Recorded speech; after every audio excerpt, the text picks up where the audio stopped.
It bounces.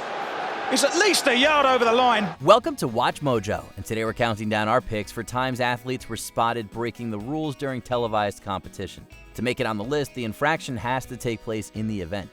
Athletes later found to be doping won't count, as that technically happened elsewhere. Yes or no? Did you ever take banned substances to enhance your cycling performance? Yes. Number 50, Ronel Blanco. During the 2024 Major League Baseball season, the Houston Astros pitcher threw a no-hitter against the Toronto Blue Jays. But he also was found to be cheating. And this is an interesting scene because they're passing around Ronel Blanco's glove. With Blanco's side taking on the Oakland Athletics, his glove was inspected before he went to the mound in the fourth inning. Umpire Eric Bacchus touched what he called the sticky stuff he'd felt on a baseball glove. As such, the pitcher was ejected from the game. Uh-oh. He gone. Yeah, he's gone. Blanco claimed it was rosin, which is legal in moderation, that he had on his arm and sweated onto the glove. Gross.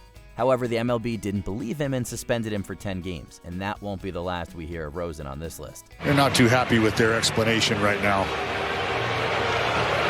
Number 49, He Jie. In 2024, the Beijing Half Marathon was set to end dramatically as four men battled to finish first. Fans watched eagerly as China's He Jie, Kenya's Willie Menengat, Kenya's Robert Ketter, and Ethiopia's Dejine Haile Bikila approached the finish line. But then the three African runners slowed down and seemingly gestured for He to overtake them, which he did, crossing the line first. Immediately, there were calls to investigate whether the group had worked together to ensure He won. Menengat claimed he was a pacemaker to help the Chinese runner break a national record. However, the Kenyan was registered as a runner for the event. Investigators disqualified the four athletes and they had to return their medals and money. One of the runners from Kenya has spoken out about this. He admits letting He Jie win. Number 48, Shayla Cooper. Sometimes in an act of desperation, athletes can make a bizarre decision to try and gain the upper hand. For example, when Cooper made her debut for the Georgetown Hoyas against the Richmond Spiders in 2013, she lost her footing, causing one of her sneakers to come off. Instead of continuing without it until the play was over, she saw an opportunity to be creative. As the Spiders player attempted a shot, Cooper chucked her shoe at the ball. While she missed and managed to grab her lobbed footwear again, the ball didn't go through the hoop either. Lucky for Cooper, the ref seemingly didn't see this as no technical foul was called. Number 47, David Luiz. Football has a bad reputation when it comes to players diving to get an advantage. In 2013, Chelsea's Luiz didn't help with that image. With his side winning against Manchester United, Luiz was looking to run down the clock. United's Rafael fought the defender for the ball, receiving heavy shoes. The fullback snapped and kicked Luiz, who went down clutching his leg, and then amid the chaos, the Brazilian international is seen smiling. But Rafael kicked out at his opponents right in front of the assistant referee. Rafael was sent off for the foul. United lost the game, and their manager compared Luiz's antics to a dying swan. The defender claimed he wasn't smiling at his plan working, but was laughing at the United fans who had been mocking him by comparing him to Sideshow Bob. United 0, Chelsea 1. Number 46, Mikko Rantanen. For years, the Finnish forward has been one of the Colorado Avalanche's best players. But while Rantanen has deserved his plaudits, there's another side to his game that's less celebrated. In 2018, the Avalanches took on the Boston Bruins. In the second period, with his side down 3-2, Rantanen rushed to stop a Boston attack. However, he made contact with Patrice Berger and stick and collapsed on the ice dramatically. While Bergeron was punished for hooking with a penalty, Rantanen was also penalized for embellishment. To make it worse, after the game, as it was his second similar offense of the season, he was fined $2,000 by the NHL. Number 45, Men's Pakistan Cricket Team. In 2010, during a test match against England, Pakistan's Mohammad Amir went to bowl but delivered a no ball. No ball is the call, but that was a short ball. Mohammad Asif also did something similar, but that's not suspicious as that happens to bowlers, right? Well, not exactly. Journalists conducted a sting operation with bookmaker Mazhar Majid. In exchange for a bribe, he could arrange spot fixing by getting Pakistan's captain Salman Butt, Asif, and Amir to make no balls at prearranged moments during the England match. The International Cricket Council banned Butt for 10 years with 5 suspended, Asif for 7 years with 2 suspended, and Amir for 5 years. In 2011, Butt was sentenced to 30 months in jail, Asif for 12, Amir for 6, and Majid for 32 months. Number 44, Bobby Unser.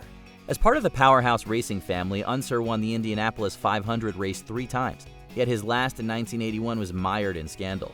During a caution period after Unser had a pit stop, he overtook 8 cars as he merged back into the race, seemingly against the rules. Oh, James, that's under the yellow. You can't do that. That is a no-no. He went on to finish first. Afterward, officials handed Unser a 1-position penalty, giving the win to Mario Andretti. Then Unser appealed. This led to the discovery that the United States Auto Club officials had known about the overtaking during the race and hadn't acted. Thus, this made their punishment for Unser too harsh in their view. In a narrow vote, the iconic racer was controversially reinstated the win, but fined $40,000. Unser's third and last 500 win. Number 43, Roy Carroll. If an athlete made a horrible error, seemingly got away with it, but didn't say anything to the officials, that can be seen as cheating. In 2005, Manchester United goalkeeper Carroll did just that when his club faced Tottenham Hotspur. He's seen that go in! Spurs midfielder Pedro Mendes took a speculative shot from the halfway line. It looked like a simple catch for the Northern Irish keeper. Instead, Carroll spilled it and lunged back to sweep the ball away, even though it clearly crossed the line. Clearly over the line! Unbelievable! While none of the officials spotted this, Carroll also said nothing as the game ended goalless. This incident likely contributed to him being released at the end of the season. It took until 2012 for goal line technology to be introduced. Number 42, Boris Onyshenko. Having taken a gold and a silver in the previous Olympics, the Soviet Union's Onyshenko was looking to add to his medal tally at the 1976 Olympics in the modern pentathlon. However, that desire was his downfall. During the second event with fencing, Great Britain's team noticed Onyshenko's EP had tagged a hit when none was actually made. Officials examined the Soviets' weapon. They found it had been modified so the user could manipulate the electrical circuit within to register a successful strike whenever they liked. While Onyshenko denied the tampering and claimed it wasn't his personal EP, he was disqualified from the event and later banned from the Olympics for life. Number 41, New Orleans Saints. In 2012, the NFL announced that the New Orleans Saints management had been issuing bounties to financially reward their players for removing targets from games by injuring them. We want him running sideways. We want his head sideways. Beginning in 2009, the Bountygate scandal claimed Kurt Warner, Brett Favre, and many others as victims. The punishment was brutal. Several Saints players were suspended. However, this was later rescinded as the management was seen as the instigators. There was no basis to punish the players.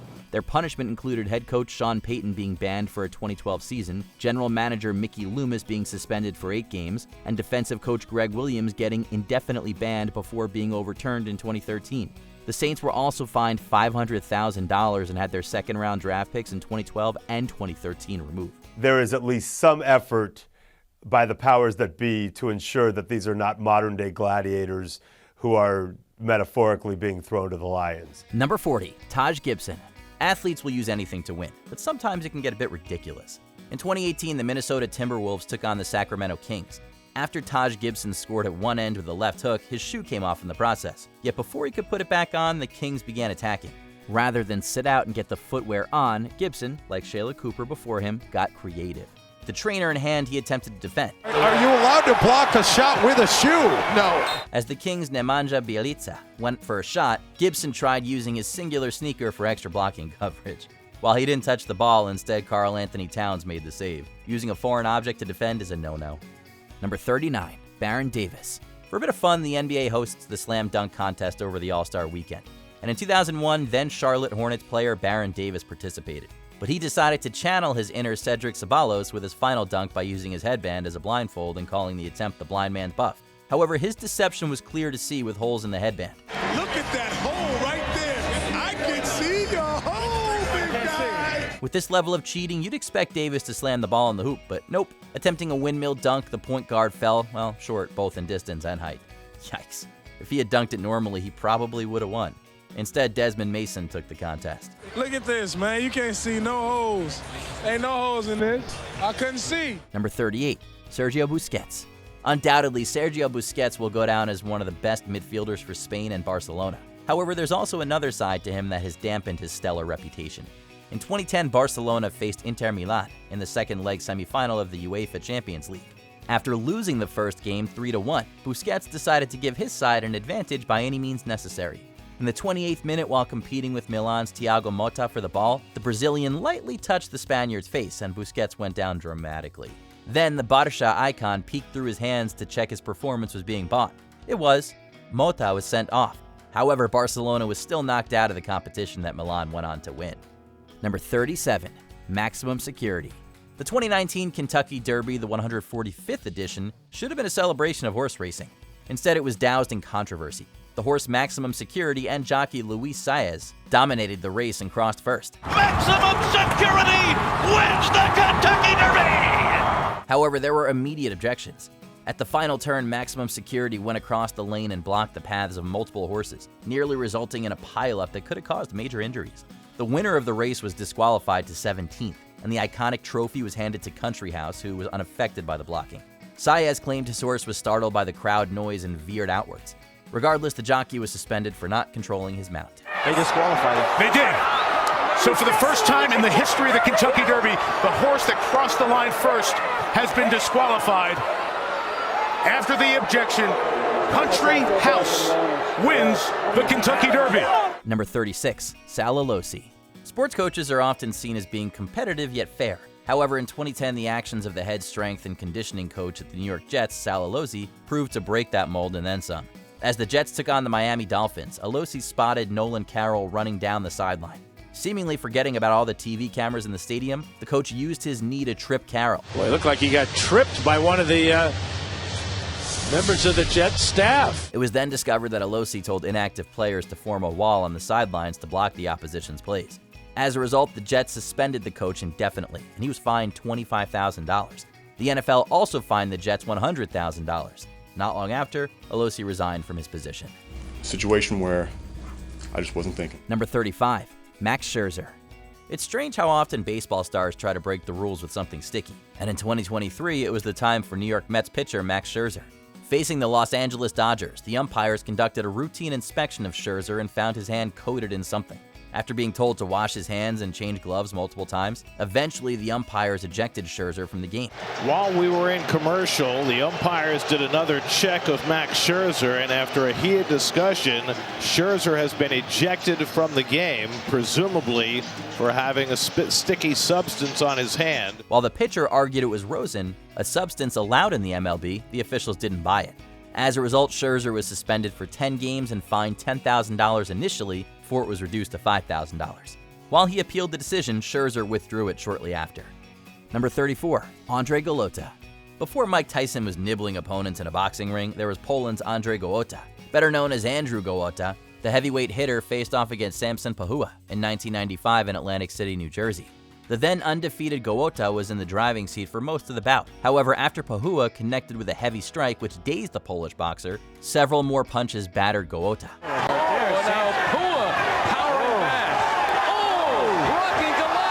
So in his desperation, he did something sneaky. Gołota got close to Pahua and bit down on his neck, earning him a bit of recovery time. On top of this, the referee didn't see it happen, and Gołota went on to win via TKO. And Andrew Gołota is hitting him in the stomach, and that is all. Downstairs goes Gołota, and down to the canvas goes Samson Pahua. Number 33, Rosie Ruiz. At the 1980 Boston Marathon, something remarkable happened.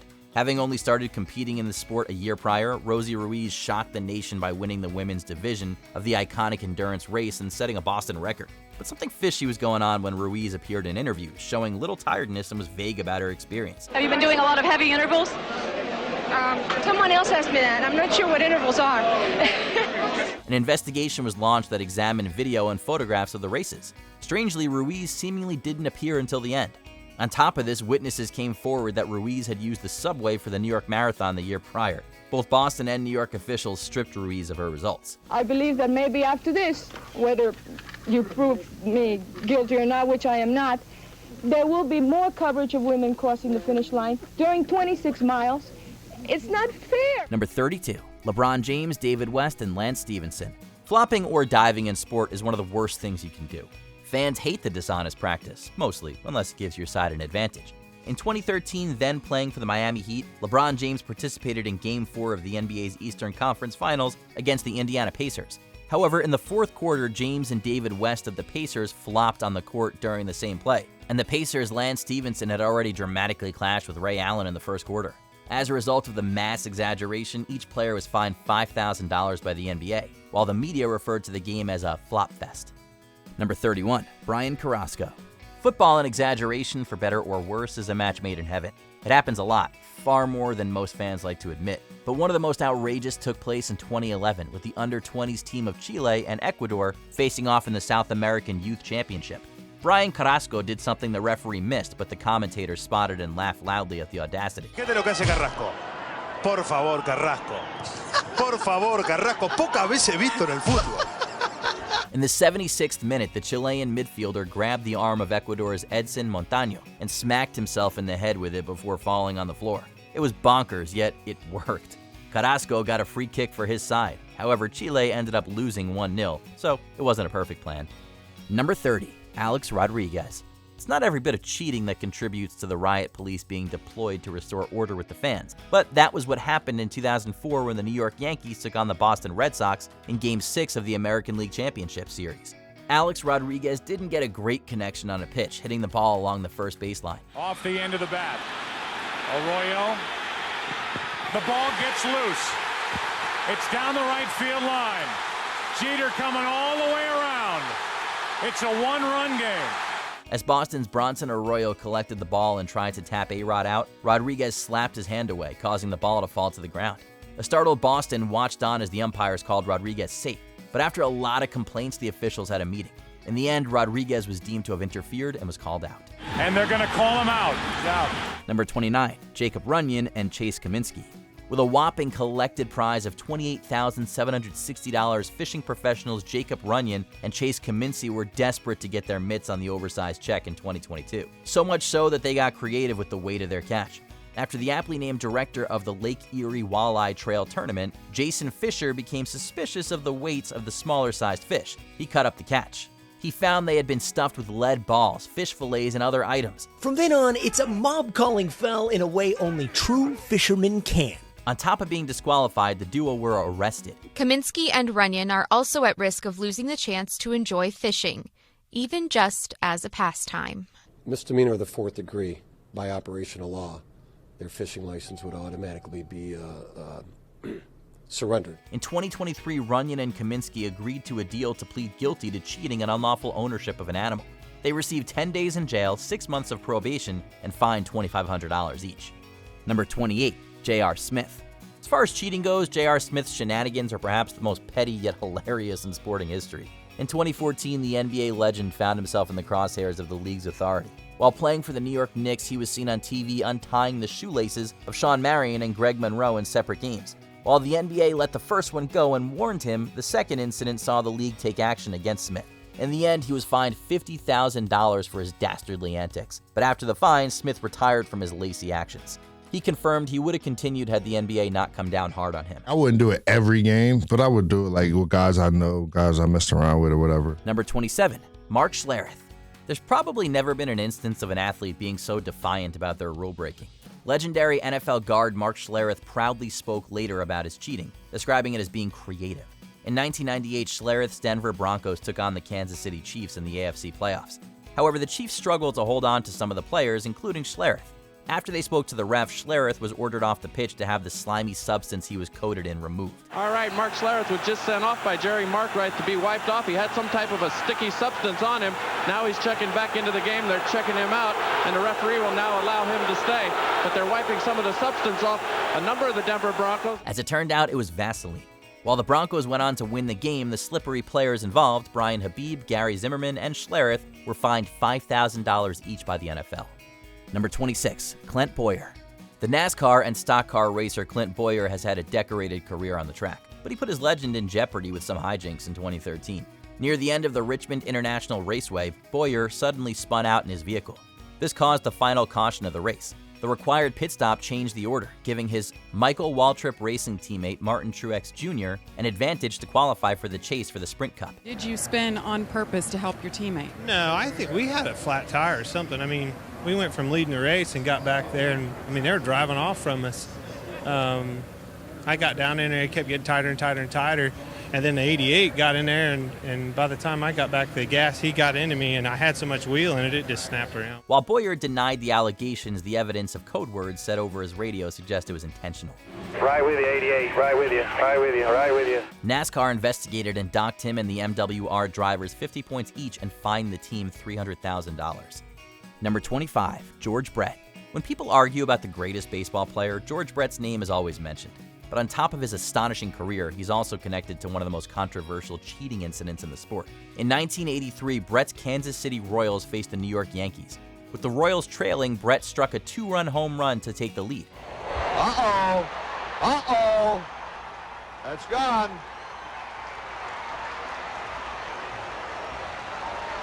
And now the Royals have the one-run lead. However, the Yankees questioned the amount of pine tar smeared over his bat. The umpires investigated and found the substance covered more than the rules allowed. As such, Brett's impressive hit was crossed off and he was called out. They might be going to call George Brett out. Well, the Yankees win. He's out. Yes, sir. Brett is out. Look at this. Brett is out. And he's steaming mad. He is out and having to be forcibly restrained from hitting plate umpire Tim McClellan. However, after the Royals protested, the homer was reinstated, and the game was replayed 25 days later from Brett's controversial strike, which the Royals won.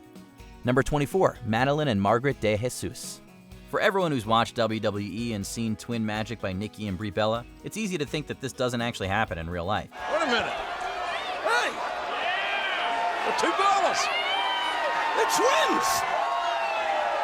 They're identical twins! They are twins! That explains a lot! But it has. At the 1984 Summer Olympics in Los Angeles, California, Madeline de Jesus was set to represent Puerto Rico in the women's 4x400 meter relay qualifier. However, she'd gotten injured while competing in the long jump, so she asked her identical twin sister Margaret, who was there as a spectator, to pretend to be her on the track, and it worked. The Puerto Rico team ended up qualifying. However, the truth was soon discovered. When the nation's Olympic head discovered the ruse, he pulled the racers from the final and banned the de Jesus sisters. Number 23, Morad Amdouni. It's one thing to cheat to give yourself an advantage, but another to negatively affect other competitors to get ahead. And that's what France's Morad Amdouni did at the 2020 Summer Olympics. While competing in the men's marathon, Amdouni did something sneaky and petty at the 28-kilometer mark. When the runners approached the water table, he leaned over and knocked over a row of bottles before grabbing the final one, essentially denying athletes behind him for cleanly getting hydrated.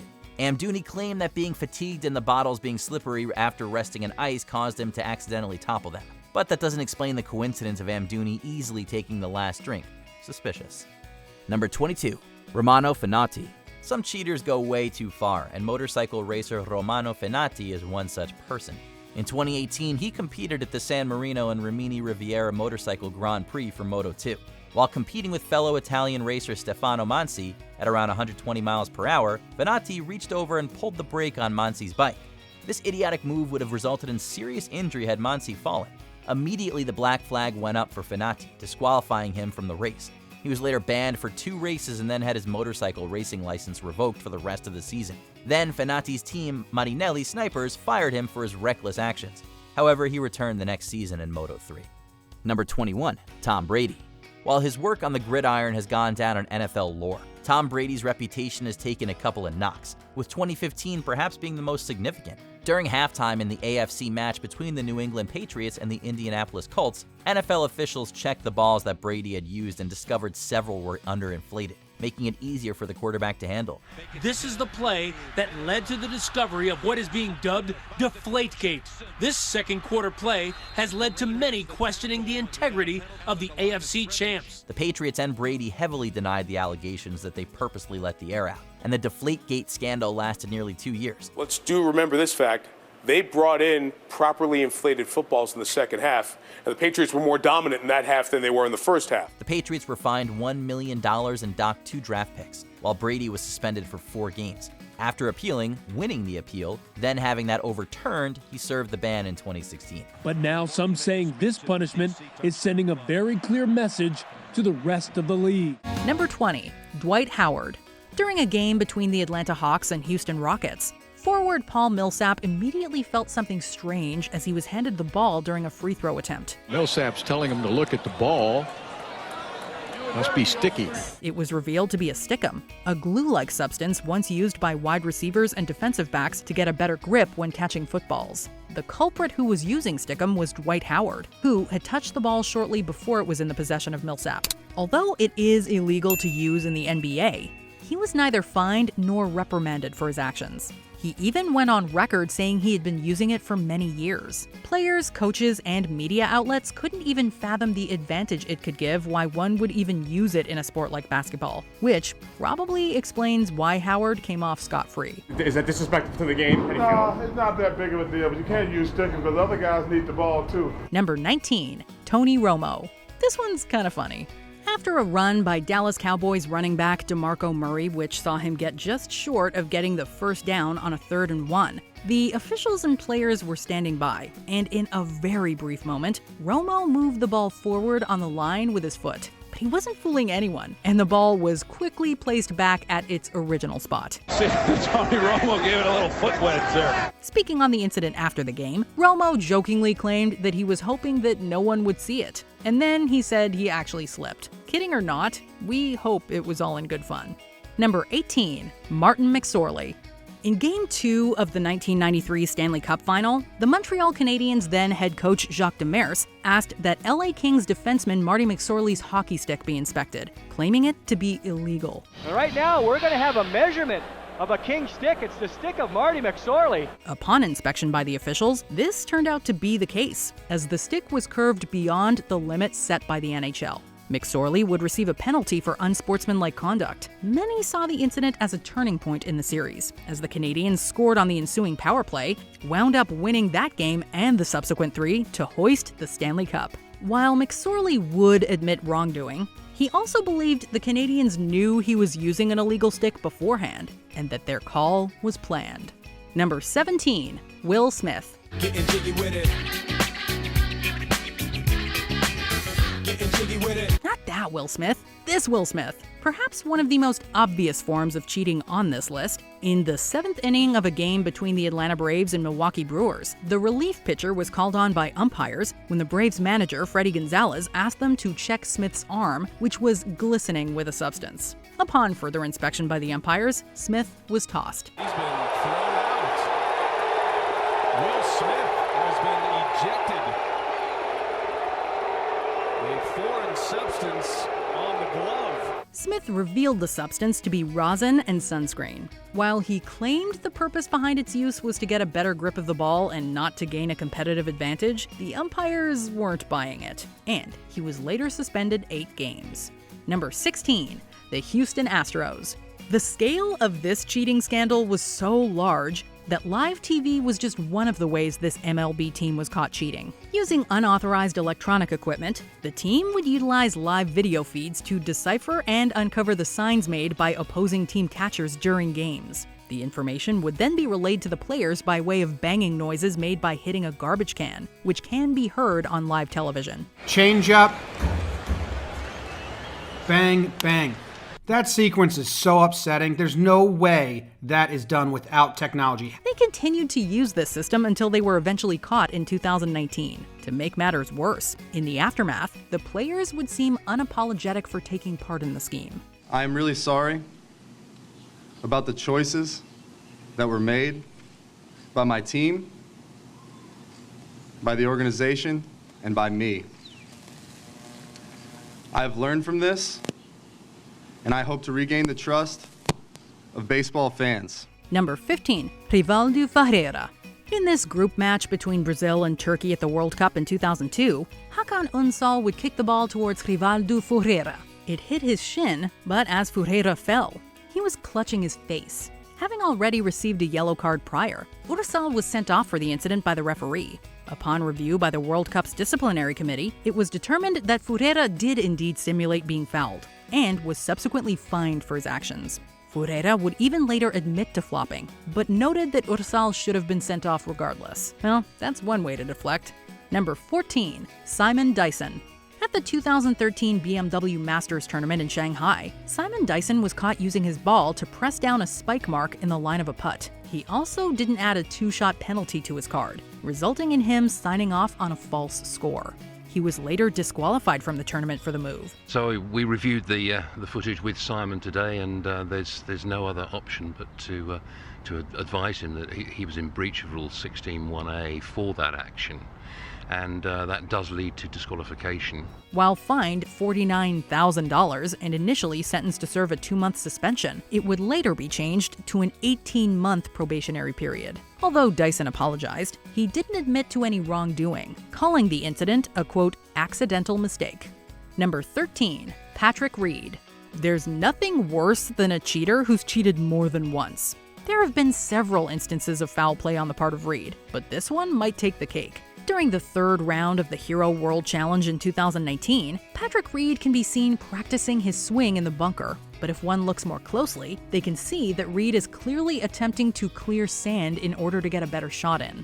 This was his practice swing, and you can see when he took the club back, he definitely took some sand back behind it. Now you can ground the club there. He not only did it once, he did it twice. He was later penalized 2 strokes for his actions, but the whole incident just gave further justification as to why Reed is arguably one of the most disliked athletes in the sport of golf.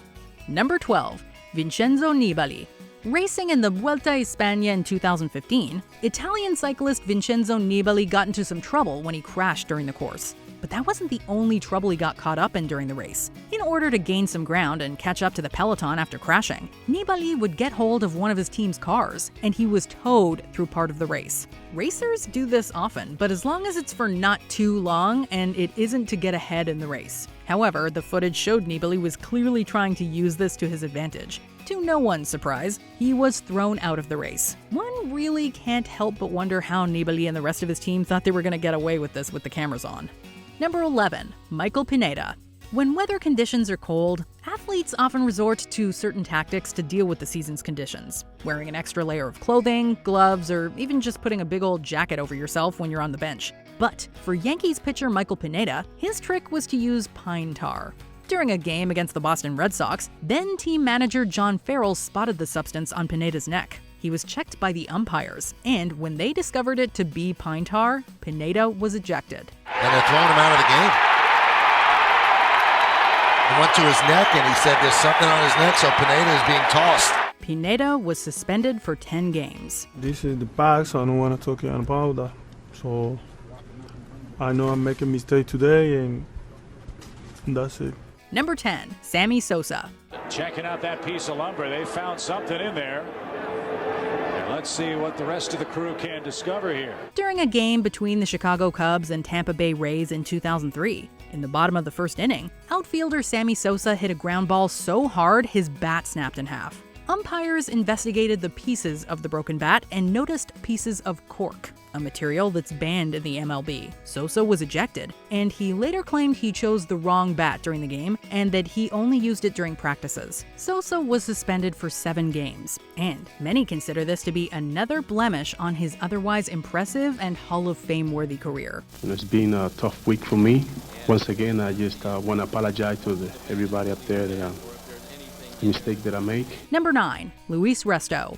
On the night of June 16, 1983, boxers Billy Ray Collins and Luis Resto squared off at Madison Square Garden. For 10 rounds they went back and forth, but Collins looked practically unrecognizable after having taken significant damage. When the match concluded, Resto went to shake the hands of Collins' corner. One of the cornermen, who was Collins' father, noticed something odd with Resto's gloves.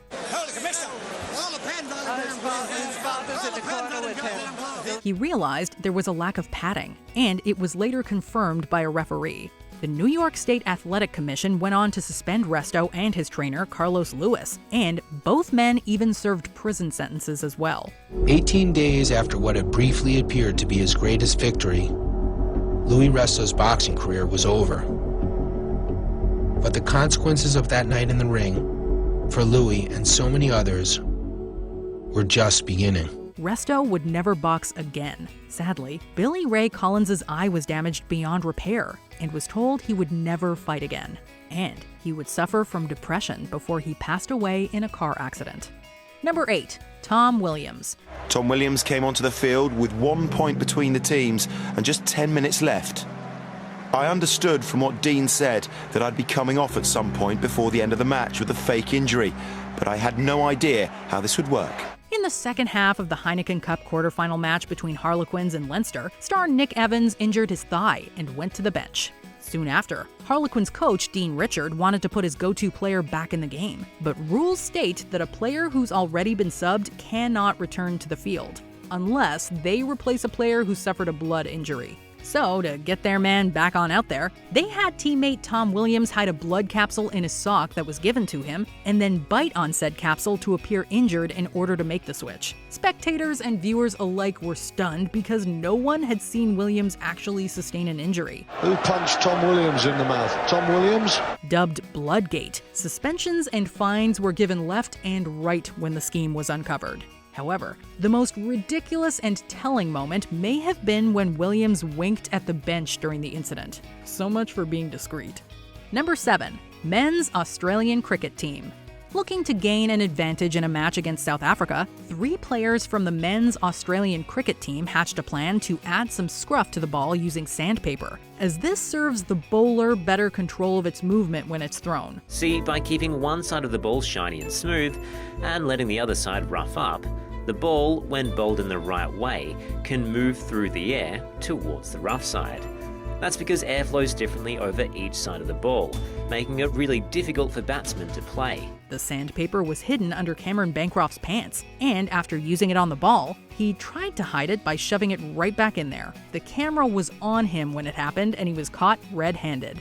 Bancroft and the 2 other players, Steve Smith and David Warner, admitted their attempt to cheat. And while it was unsuccessful, it still remains an embarrassing and dark chapter in Australian sports history. I made a serious error of judgment, and I now understand the consequences.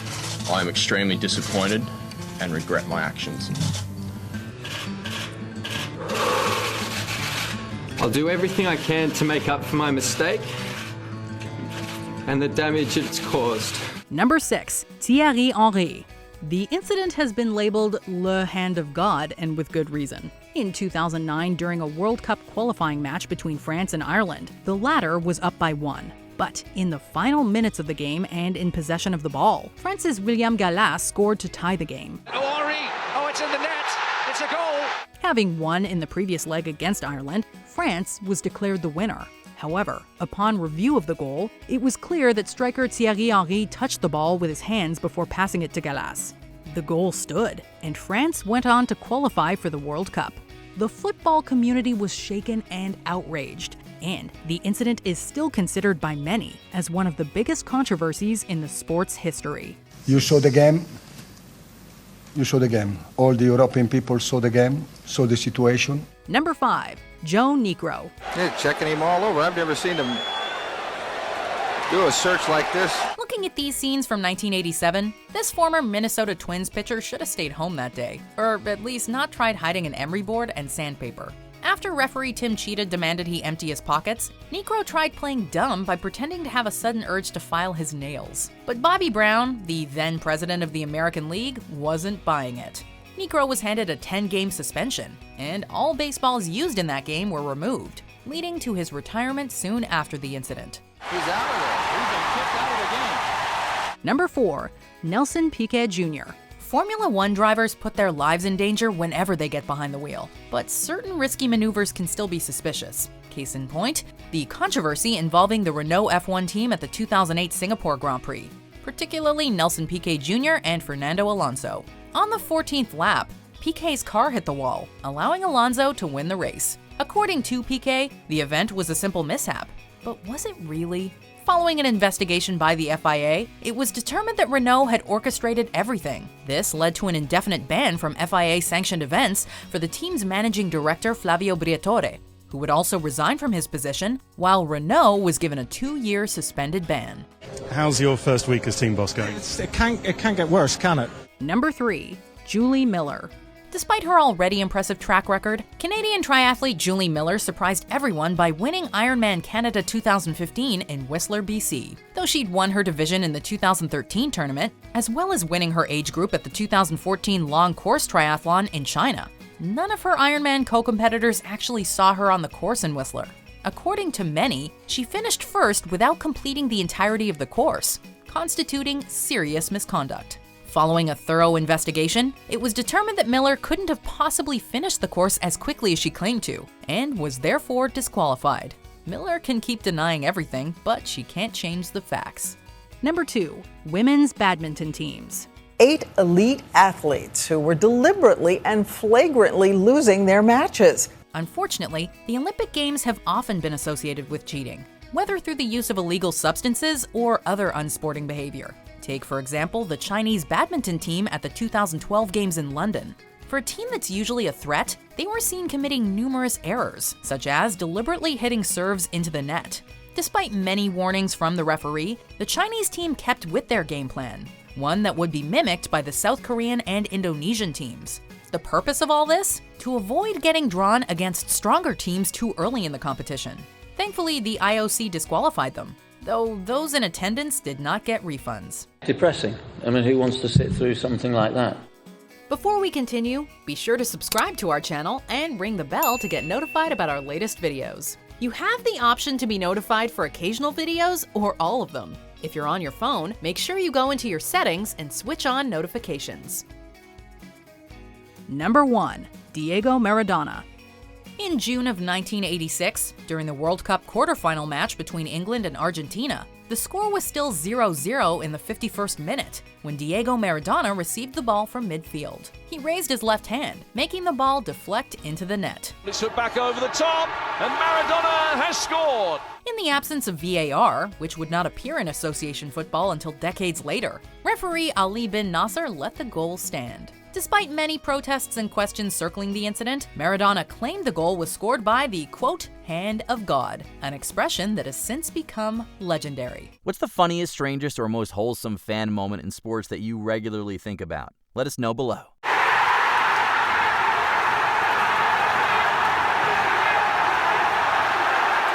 Did you enjoy this video? Check out these other clips from WatchMojo, and be sure to subscribe and ring the bell to be notified about our latest videos.